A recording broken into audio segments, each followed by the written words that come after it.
Baik, saudara, kita akan membuka Alkitab kita. Kita belajar bagian terakhir penutup tema bulan ini menjadi murid Yesus yang sejati. Kita akan belajar malam hari ini bersama-sama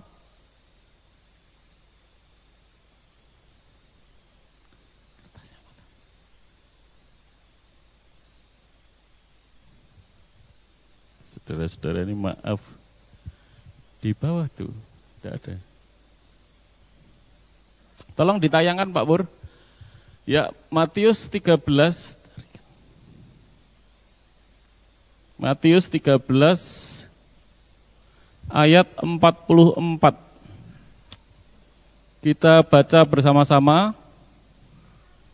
Matius 13 ayat 44, kita baca bersama-sama.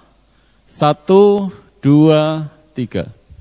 Hal kerajaan surga itu seumpama harta yang terpendam di ladang yang ditemukan orang lalu dipendamkannya lagi. Oleh sebab sukacitanya, pergilah ia menjual seluruh miliknya lalu membeli ladang itu. Amin. Saudara-saudara yang dikasihi Tuhan, kalau saudara-saudara mau belajar renang, les, ini yang saya maksud les renang, ya. Kalau saudara les renang, pasti saudara-saudaraku disuruh bayar di depan. Kenapa kok bayar di depan? Pertanyaannya gitu ya. Kenapa kok suruh bayar di depan, tidak per bulan atau sekali datang? Kenapa di depan? Di depan juga tidak mahal karena sekitar, kalau tidak salah, biayanya sekitar 300 atau 400 ribu saja. 300 atau 400 ribu saja, saudara-saudara yang dikasih Tuhan ya. Tidak mahal. Nah, saudara-saudara, pertanyaannya adalah mengapa kok di depan? Karena para pelatih renang itu tahu apa saudara-saudara? Tahu kalau nanti saudara les renang, itu semangat hanya di depan. Ya. Saudara kan berpikir, wah aku les renang nanti pasti bisa renang. Ya, pasti bisa renang karena diajari oleh pelatih yang handal. Pelatih renang yang jago. Ya. Lalu kita, ya sudah, saya ikut renang. Ya, kita berpikir nanti 2-3 kali bisa. Ternyata saudara-saudara, ya, nanti setelah saudara renang, hari pertama saudara kuping saudara kemasukan air. Hidung saudara keterjang ombak, pedes rasanya. Ya. Nah, akhirnya saudaraku biasanya 2-3 kali minum air, belum gelegek gitu minum air. Ya, sehingga nanti lama-lama saudara, wah, renang enggak enak. Ternyata aku sulit, renang itu sulit. Ya, sulit. Ya memang mudah. Mudah kalau apa, saudara? Saya dan saudara terlahir sebagai anaknya bebek. Sekali lahir langsung bisa renang. Tapi kalau saudara anak manusia memang sulit. Ya, memang sulit dan memang berat. Nah, menjadi murid Yesus itu mirip seperti itu.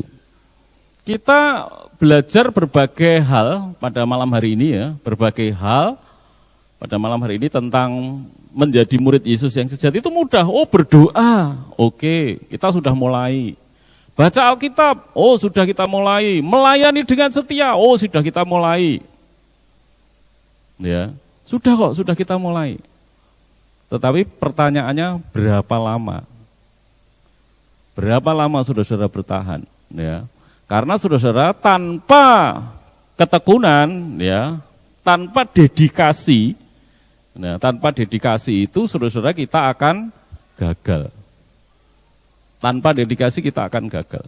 Nah, kita akan lihat kutipan ini saudara-saudara dari seorang yang bernama, nah ini, menjadi sukses di bidang tertentu, ya, menjadi sukses di bidang tertentu terutama penjualan tidak terjadi dalam semalam. Itu membutuhkan kerja keras, dedikasi, dan komitmen. Ya ini kertas saya ini bukan persiapan saya. Makanya tadi saya titipkan Vandu, mohon maaf saudara, saya titipkan Vandu terus ngambil Alkitab, tolong dicarikan yang dedikasi itu di Pandu coba dicari yang dedikasi. Saya enggak tahu nama-namanya karena ini kutipan-kutipannya ya. Tadi saya titipkan. Mohon maaf. Tadi Alkitabnya di mana, Pandu? Nemunya? Hah? Nah, coba dicari di kantor ya.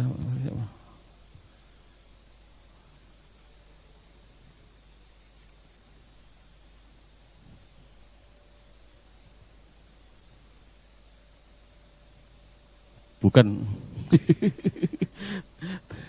Tapi tidak apa-apa ya, saya tidak bisa menyebutkan nama-namanya cuma ya karena semua tertulis di persiapan-persiapan. Tolong diprinterkan lagi aja. Ya. Dari laptopku dibuka. Murid yang dedikasi. Ya, mohon maaf ini terjadi masalah. Saya tadi kasihkan ke Pandu, tolong carikan Alkitabnya, kamu taruh di Alkitab gitu ya. Nah ternyata Alkitabnya diambil tapi persiapannya ditinggal di mana, enggak tahu saya. Ya kita lanjut, saudara-saudara, menjadi sukses di bidang tertentu terutama penjualan tidak terjadi dalam semalam. Itu membutuhkan kerja keras. Jadi tidak mungkin sekali, apapun bidang apapun, saudara belajar renang, mau belajar marketing, pemasaran, ya, mau jadi bisnismen, mau trading, mau apapun, tidak ada yang bisa sekali jadi. Mesti berulang-ulang jatuh bangun, gagal, baru berhasil ya. Tidak ada, jadi pendeta pun seperti itu, tidak bisa jadi pengkhotbah, jadi guru, semua tidak ada yang sekali langsung jadi. Kita membutuhkan yang disebut dedikasi ya. Nah, dedikasi itu apa? Kita lihat bersama-sama di dalam Kamus Bahasa Indonesia, tolong ditayangkan dedikasi. Dedikasi itu membutuhkan, nah ini ya, pengorbanan tenaga, pikiran, dan waktu demi keberhasilan suatu usaha atau tujuan mulia. Pengabdian untuk pelaksanaan cita-cita yang luhur diperlukan keyakinan dan dedikasi itu contohnya. Ya, jadi dedikasi itu membutuhkan pengorbanan tenaga, pikiran, dan waktu. Saudara mau renang, butuh itu. Saudara mau bisa pingpong, butuh itu. Saudara pengen main musik. Musik itu saudara-saudara, murid-murid saya rata-rata bertahan hanya 3 bulan. Ya, karena menghadapi kesulitan bulan demi bulan demi bulan, itu biasanya orang tidak tahan, tidak kuat. Kesulitan pertama jari, bagaimana menghidupkan 10 jari. Tung pelan-pelan bisa, itu kesulitan pertama. Nah, lalu nanti pecah antara tangan kanan dan tangan kiri. Tangan kanan bermain berbeda, tangan kiri bermain berbeda, tangan kanan bermain beda. Itu sudah pusing lagi. Nanti diberhadapkan dengan satunya chord, satunya melodi. Nanti chordnya ganti lagi, nada dasar ganti lagi. Pusing lagi, akhirnya orang menyerah. Gagal. Jadi murid Yesus ya sama.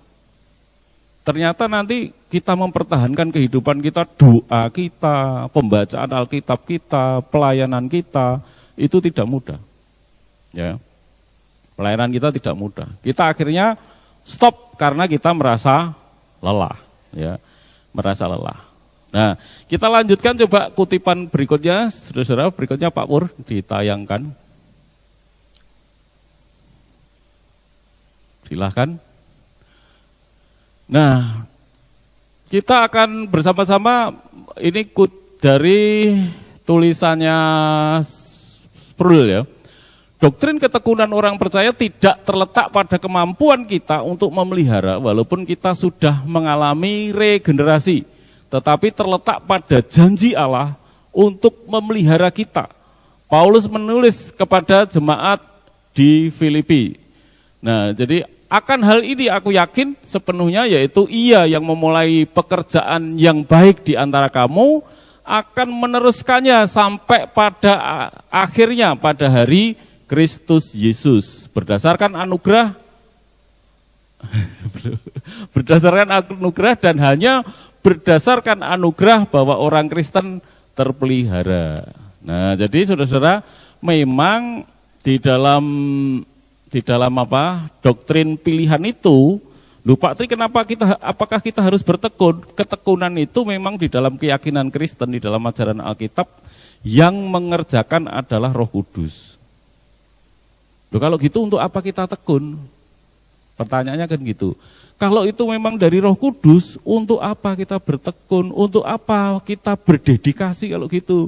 Melakukan pengorbanan waktu, melakukan pengorbanan tenaga. Katanya kalau menurut doktrin Kristen, Allah yang menyelesaikan apa yang telah dimulainya. Dia yang menjamin bahwa tujuannya di dalam pemilihan tidak akan gagal. Loh kalau sudah orang pilihan katanya pasti akan tekun. Lah justru itu.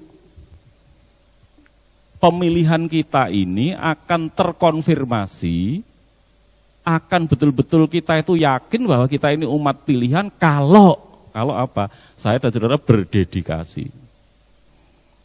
Rela mengorbankan waktu, tenaga, pikiran, ya. Terus-menerus melakukan dan melayani Tuhan mengikuti prinsip-prinsip yang sudah Tuhan maui. Nah, di dalam perumpamaan harta yang terpendam nats yang kita baca tadi, saudara, harta yang terpendam itu sesungguhnya apa? Yang pertama, saudara-saudaraku yang dikasihi Tuhan. Kita melihat bersama-sama, tolong ditayangkan ayatnya, ayat pertama Pak Pur. Ya. Harta yang terpendam. Harta yang terpendam, hal kerajaan surga itu seumpama harta yang terpendam di ladang yang ditemukan orang. Harta yang terpendam ini apa maksudnya? Maksud yang pertama, saudara-saudaraku yang dikasihi Tuhan, harta yang terpendam itu adalah bahwa segala sesuatu yang bernilai, berharga itu di dalam Yesus Kristus. Ya. Segala sesuatu yang bernilai atau berharga itu ada di dalam Yesus Kristus. Terima kasih. Ya. Yang pertama itu ya. Ya, segala sesuatu yang benar-benar berharga dan berlimpah-limpah, anugerah, kedamaian, kebenaran, semuanya itu terpendam di dalam Kristus bagi kita. Dan jika kita mau mengikutinya, semuanya itu akan menjadi milik kita. Ya, nah ini saya sampaikan kutipan Sproul ya, menjelaskan tentang destinasi akhir kita yaitu surga. Surga itu kondisi surga itu seperti apa? Kita lihat kutipan dari Sproul, saudara-saudara. Silakan ditayangkan. Nah, Paulus menggunakan metafora dari bintang-bintang yang memancarkan terang, yang berbeda-beda, yang bercahaya di surga, yang sama untuk menjelaskan hal-hal ini. Hal-hal apa itu? Namun ada beberapa hal yang perlu dijelaskan. Pertama, semua bintang akan bercahaya. Jadi menurut tulisan-tulisan Paulus, bahwa nanti di surga itu bintang akan bercahaya. Itu berarti tidak ada ketidakbahagiaan. Tidak ada ketidakbahagiaan. Jadi kondisi kita selalu bahagia. Maksudnya seperti itu ya. Kondisi kita selalu bahagia. Ya. Selalu bahagia, yang tidak dapat kita bayangkan. Jadi semua berbahagia dengan kebahagiaan yang tidak dapat kita bayangkan. Ya, semua berbahagia. Jadi di surga itu, saudara, makanya itu apa? Di dalam Yesus. Mengapa kok kita harus berdedikasi? Karena memang hanya di dalam Yesus yang benar-benar bernilai, yang benar-benar berharga itu hanya di dalam Yesus. Di luar Yesus, saudara, tidak akan pernah menemukan. Ya, kebahagiaan yang saudara cari, kita dambakan itu adanya nanti di dalam Yesus. Ketika kita mengalami perjumpaan dengan Yesus, mengalami persekutuan dengan Yesus, persekutuan yang abadi, nah kita akan mengalami kebahagiaan itu. Nah, saya akan menayangkan barang-barangnya artis-artis yang terkenal,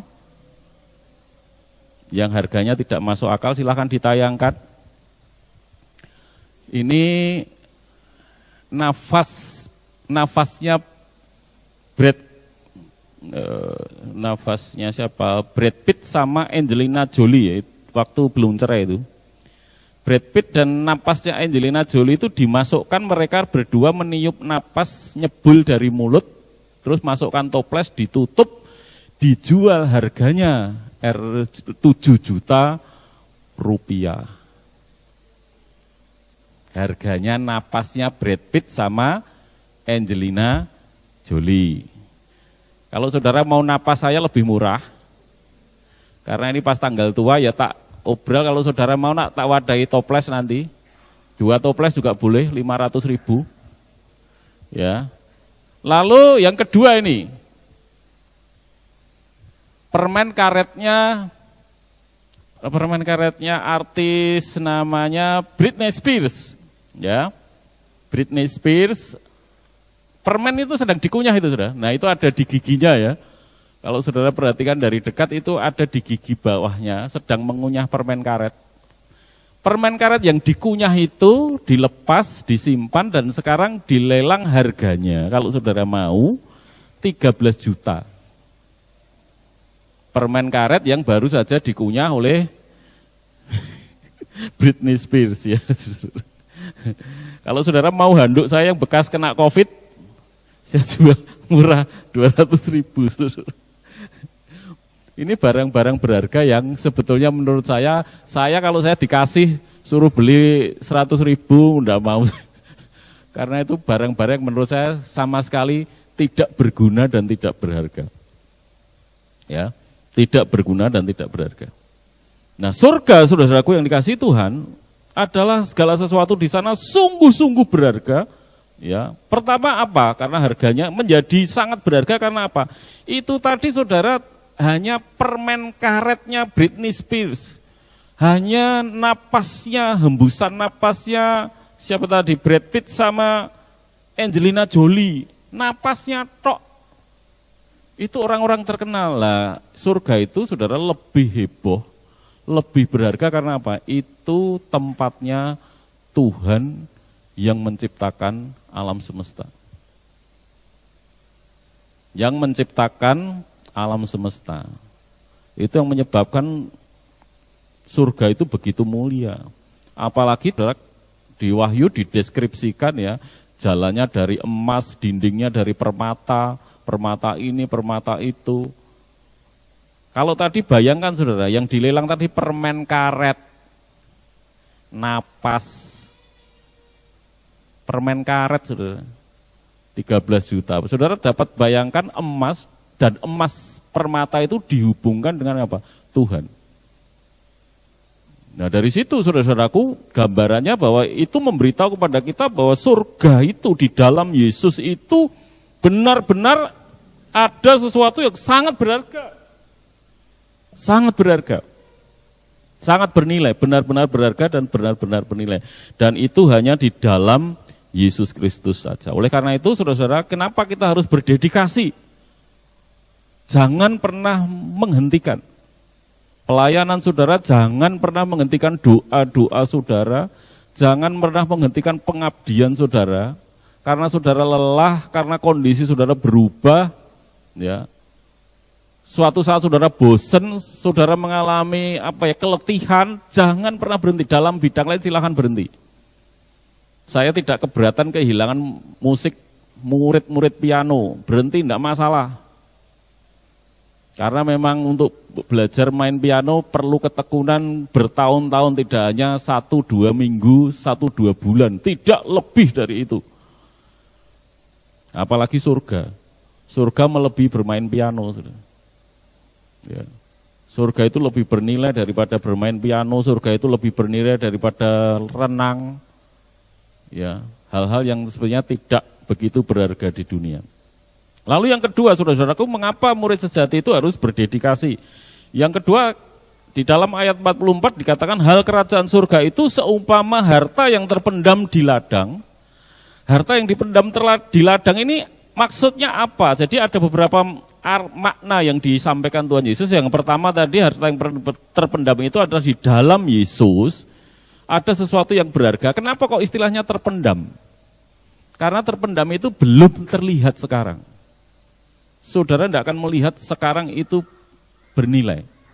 Makanya istilahnya terpendam, dipendam. Saudara, orang dipendam kan tidak kelihatan. Mana saudara melihat surga itu berharga? Apa saudara melihat di balik Yesus itu ada sesuatu yang berharga? Kita tidak akan melihat, kita aja tidak melihat, apalagi orang-orang dunia tidak akan melihat.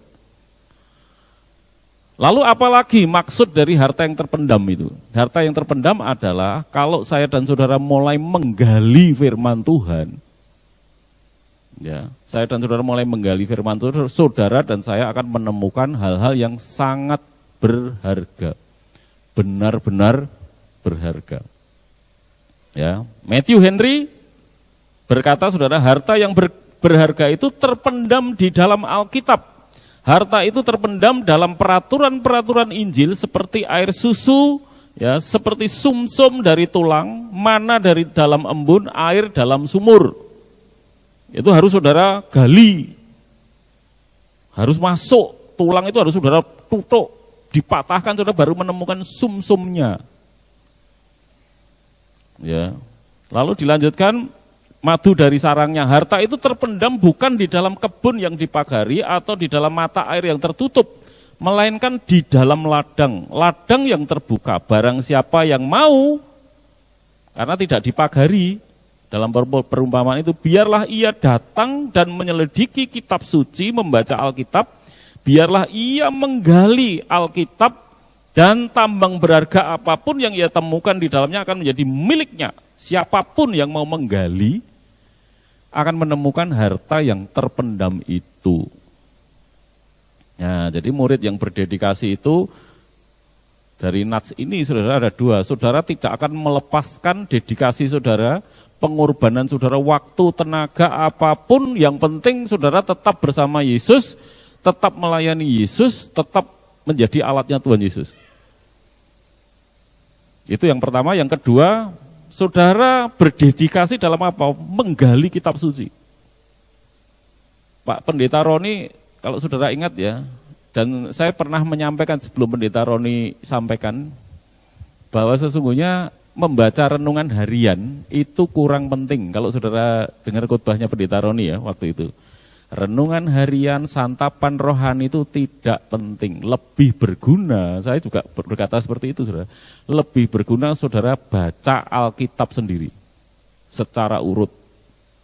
Itu lebih berguna. Kalau saudara tidak mau makan, tak kunyahkan dulu, ini tak kunyahkan dulu, terus tak suapkan ke mulut saudara. Ya, saudara harus baca Alkitab sendiri. Loh, lah kalau khotbah gini kan juga diuraikan. Ya, tapi saudara-saudaraku yang dikasih Tuhan, masalahnya kalau saudara baca santapan rohani, buku-buku yang gitu itu cuma ayat, lalu langsung ke cerita, langsung intinya apa. Saudara tidak ngerti. Kalau yang saya uraikan ini berdasarkan tadi yang poin pertama, tafsiran. Poin kedua, penafsiran-penafsirannya. Kalau khotbah beda, saudara. Jadi benar-benar saya dan saudara diajak kepada makna asli dari ayat itu. Bukan mengkira-kira. Kayak yang pernah saya sampaikan ya, waktu itu ada yang bertanya cirinya, contohnya khotbah kemakmuran itu apa toh?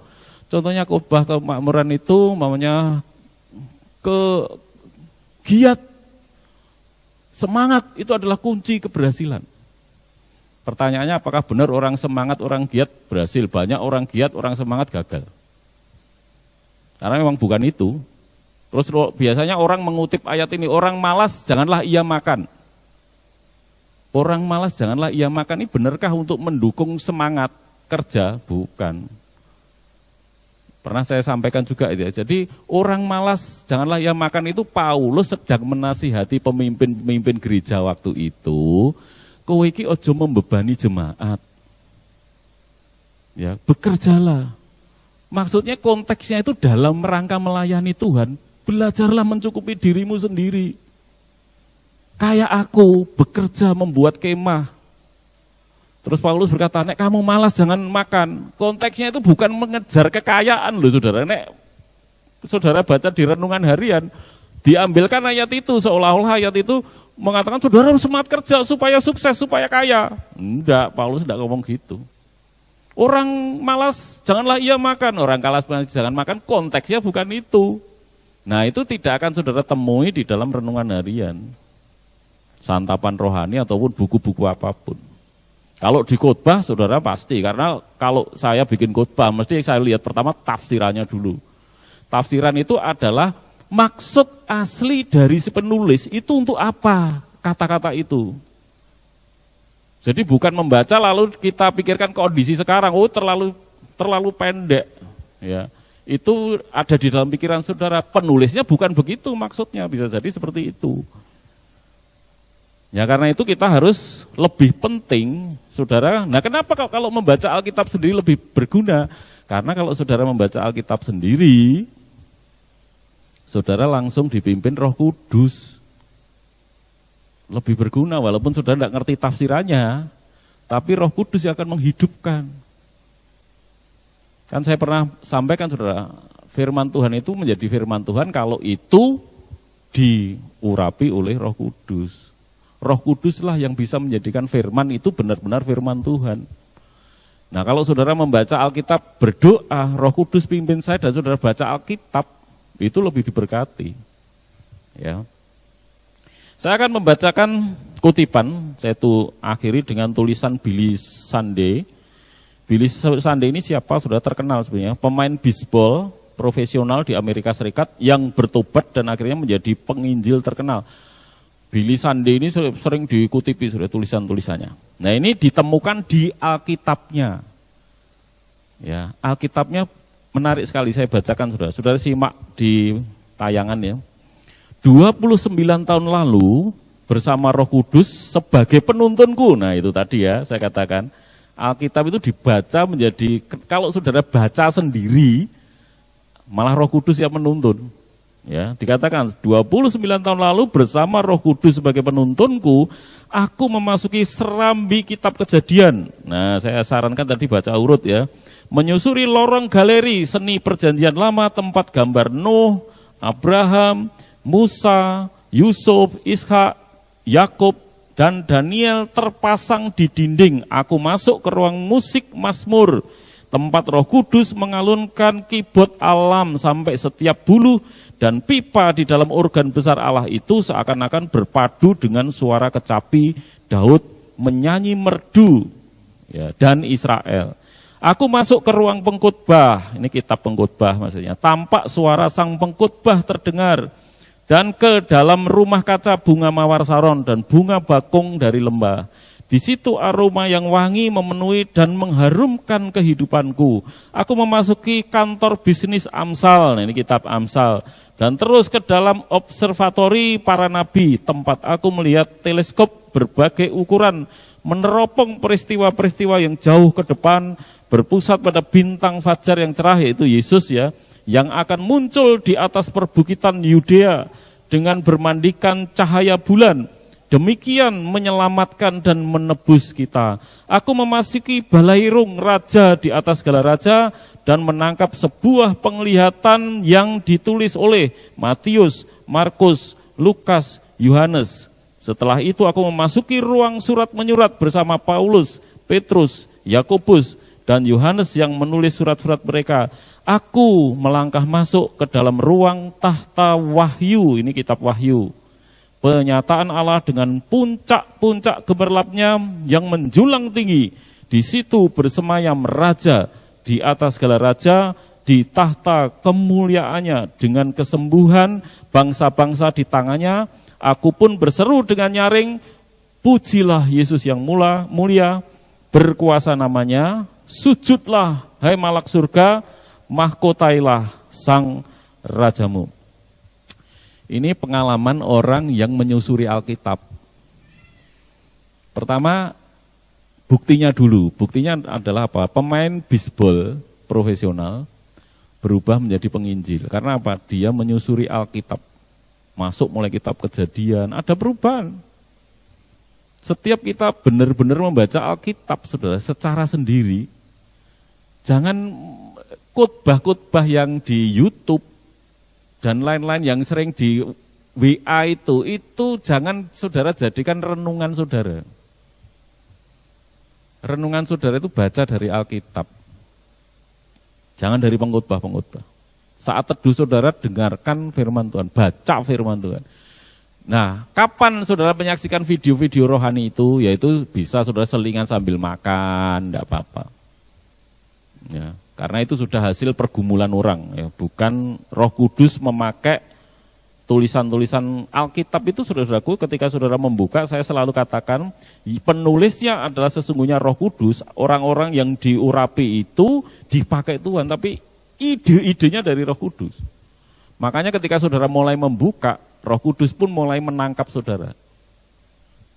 Ya, mulai menangkap saudara. Oleh karena itu, saudaraku yang dikasihi Tuhan, silakan saudara gunakan, ya, murid yang berdedikasi itu gunakan waktu saudara, korbankan waktu saudara, kenyamanan saudara untuk mulai menggali Alkitab, karena di situ ada harta yang terpendam.